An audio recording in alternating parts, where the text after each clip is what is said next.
Мәҗит Гафури, Гөлдәр баксаһында.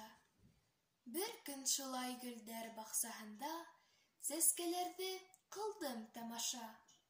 Хуш еҫтәренән йән шатлана, нурҙарынан күҙҙәр ҡамаша.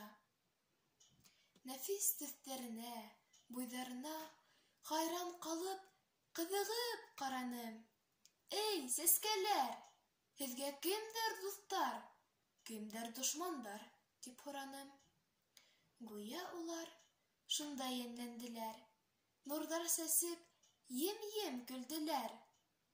Әкрен генә иҫкән ел арҡылы миңә былай яуап бирҙеләр.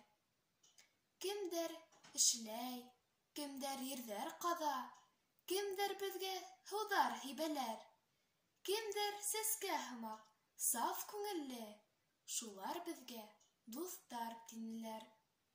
Кемдәр тар эсле, ҡара күңелле, кемдәр ысын эшкә ҡул бирмәйҙәр, кемдәр килеп беҙҙе хаҡһыҙ өҙә, шулар беҙгә дошман тинеләр. Сәскәләрҙең ошо яуаптарын алғас, дөрөҫ, тинем уларға, эшһеҙ кешеләрҙең хаҡтары юҡ, һеҙҙе түштәренә ҡаҙарға.